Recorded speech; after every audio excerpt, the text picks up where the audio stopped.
Hi friends, నేను Harika, international certified yoga trainer and YCB certified yoga master.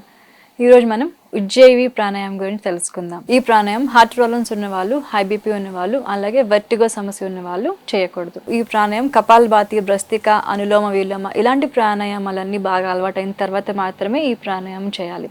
డైరెక్ట్గా ఈ ప్రాణాయామం చేయకూడదు.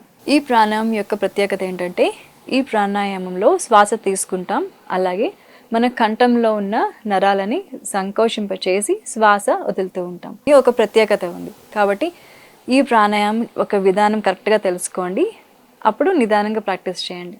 ముందుగా దీని యొక్క విధానం తెలుసుకుందాం. ఫస్ట్ ఇలా సుఖాసనంలో కూర్చోవాలి. తల మెడ నిటారుగా ఉంచాలి, భుజాలు తేలిగ్గా వదిలేయాలి. శ్వాస తీసుకోవడం వదలటం చక్కగా చేయాలి. చేతులు చిరుముద్రలో పెట్టాలి. ముందుగా మనం శ్వాస తీసుకోవటం వదలటం ఒక 3 సార్లు చేద్దాం ప్రశాంతంగా.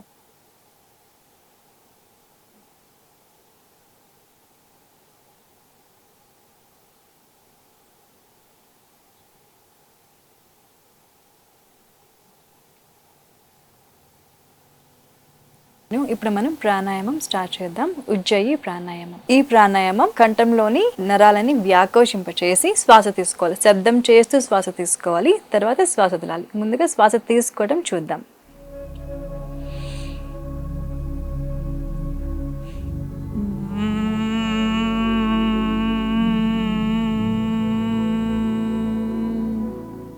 తర్వాత ఈ రకంగా ఎడమ ముక్కు ద్వారా శ్వాస వదలాలి.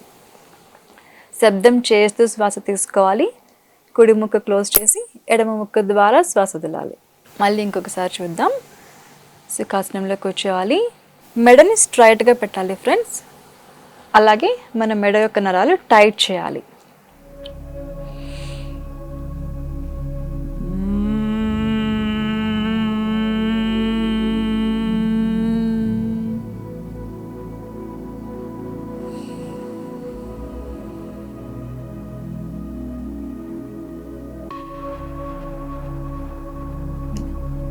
ఇంకొకసారి చేద్దాం.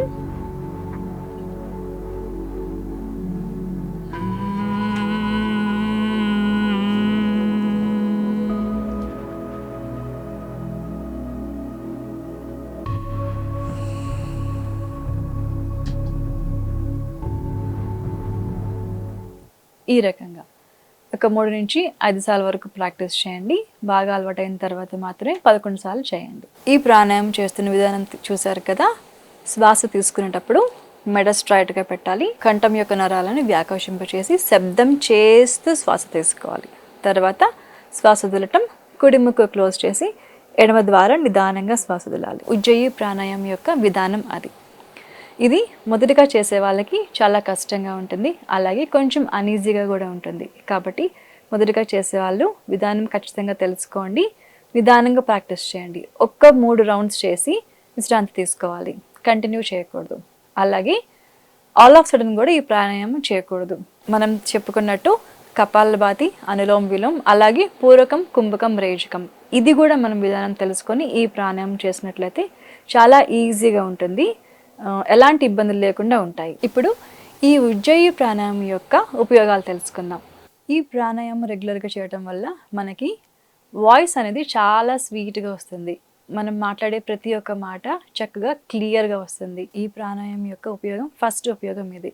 మన వాయిస్ చాలా క్లియర్గా, నీట్గా ఉంటుంది. ఇంకొకటి ఏంటంటే, ఈ ప్రదేశంలో ఉన్న థైరాయిడ్, పారాథైరాయిడ్ గ్లాండ్స్ అనేవి, ఈ గ్రంథులు సమతుల్యంగా పనిచేయలేకపోవడం వల్ల హార్మోనల్ ఇంబ్యాలెన్స్ అనేది వస్తుంది. థైరాయిడ్ ప్రాబ్లం, పీసీఓడి, ఇన్ఫెర్టిలిటీ, అలాగే ఋతుక్రమంలో సమస్యలు, అలాగే స్ట్రెస్, యాంగ్జైటీ, ఇవన్నీ కూడా వస్తాయి ఫ్రెండ్స్. కాబట్టి ఈ ప్రాణాయామం రెగ్యులర్గా చేయటం వల్ల థైరాయిడ్, పారాథైరాయిడ్ గ్లాండ్స్ అనేవి చాలా చక్కగా యాక్టివ్ అవుతాయి.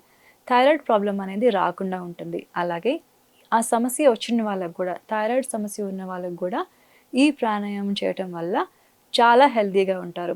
హార్మోనల్ ఇంబ్యాలెన్స్ వల్ల ఉండే లక్షణాలు అనేవి చాలా తక్కువగా ఉంటాయి. ఇంకొకటి హైపర్ థైరాయిడ్, హైపోథైరాయిడిజం అనేవి రెండు ప్రాబ్లమ్స్ ఉంటాయి. సో ఈ 2 రకాల ప్రాబ్లమ్స్ వల్ల కూడా చాలా రకాల ఇబ్బందులు ఉంటాయి. శరీరం మీద రకరకాల దుష్ప్రభావాలు అనేవి ఉంటాయి. ఈ హైపోథైరాయిడిజం కూడా ఈ ప్రాణాయామం చేయటం వల్ల చాలా కంట్రోల్గా ఉంటుంది. ఈ సమస్య వల్ల వచ్చే లక్షణాల యొక్క ప్రభావం శరీరం మీద చాలా తక్కువగా పడుతుంది. కాబట్టి థైరాయిడ్ గ్లాండ్ అనేది యాక్టివ్గా ఉండాలి అంటే మనం ఈ ప్రాణాయామం రెగ్యులర్గా చేయాలి. ఈ ప్రాణాయామం 5 నుంచి 11 సార్లు చేస్తే థైరాయిడ్ లేని వాళ్ళకి రాకుండా ఉంటుంది, యాక్టివ్గా ఉంటుంది. థైరాయిడ్ గ్లాండ్ అనేది యాక్టివ్గా ఉంటుంది. హార్మోన్ ఇంబ్యాలెన్స్ సమస్యలు రాకుండా ఉంటాయి. ఉన్న వాళ్ళకి చాలా కంట్రోల్గా ఉంటుంది. కాబట్టి ఈ ప్రాణాయామం చక్కగా నేర్చుకోండి. ప్రతి ఒక్కరూ ప్రాక్టీస్ చేయండి. పర్టికులర్గా 5 సంవత్సరాల నుంచి ఈ ప్రాణాయామం నేర్చుకుని స్టార్ట్ చేయడం అనేది అలవాటు చేసుకోవాలి ఫ్రెండ్స్. ఇంకొకటి ఏంటంటే ఈ ప్రాణాయామం మనకి శరీరంలో ఉష్ణతత్వాన్ని అనేది క్రియేట్ చేస్తుంది, శరీరంలో వేడి పుడుతుంది. సో పర్టికులర్గా ఈ చలికాలంలో, వర్షాకాలంలో ఈ ప్రాణాయామం చాలా అద్భుతంగా పనిచేస్తుంది. కొత్తగా స్టార్ట్ చేసే వాళ్ళు కూడా ఈ ప్రాణాయామం చేయటం వల్ల చాలా చక్కటి ఫలితాలు అనేవి పొందగలుగుతారు. ఒబెసిటీతో ఇబ్బంది పడే వాళ్ళకు కూడా ఈ ప్రాణాయామం చేయటం వల్ల చాలా ఉపయోగాలు ఉన్నాయి. బరువు క్రమంగా తగ్గటంలో ఈ ప్రాణాయామం అద్భుతంగా సహాయపడుతుంది. ఇంకొక ముఖ్యమైన ఉపయోగం ఏంటంటే ఫ్రెండ్స్, ఈ ఉజ్జయి ప్రాణాయామం చేయటం వల్ల మనకి లంగ్స్కి సంబంధించిన సమస్యలు చాలా వరకు పరిష్కారం అవుతాయి. టీబీ, ఆస్తమా లాంటి కఠినమైన సమస్యలకు కూడా చాలా చక్కటి పరిష్కారం ఈ ప్రాణాయామం. సో ప్రతి ఒక్కరూ ఈ ప్రాణాయామం చిన్నప్పటి నుంచే కనుక స్టార్ట్ చేయగలిగితే లంగ్స్కి సంబంధించిన సమస్యలు రాకుండా ఉంటాయి, నాడీ వ్యవస్థ పటిష్టంగా ఉంటుంది, అలాగే థైరాయిడ్ ప్రాబ్లంతో సమస్యలు రాకుండా ఉంటాయి. ఇలా చూసుకుంటే ఈ ప్రాణాయామం ఎంత అద్భుతంగా ఉందో మనం అందరం గమనించుకోవచ్చు. కాబట్టి ప్రతి ఒక్కరూ ఈ ప్రాణాయామం యొక్క విధానం తెలుసుకోండి, ప్రతిరోజు చేయండి. ఇంకొకటి ఏంటంటే 5 సంవత్సరాల నుంచి 80 సంవత్సరాల వరకు ఈ ప్రాణాయామం ఎవరైనా చేయొచ్చు ఫ్రెండ్స్.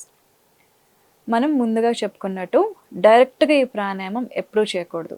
ముందు చేయాల్సిన ప్రాణాయామాలన్నీ చేసిన తర్వాత మాత్రమే ఈ ప్రాణాయామం చేయాలి. మరొక మంచి ఎపిసోడ్తో మళ్ళీ కలుద్దాం. Thank you.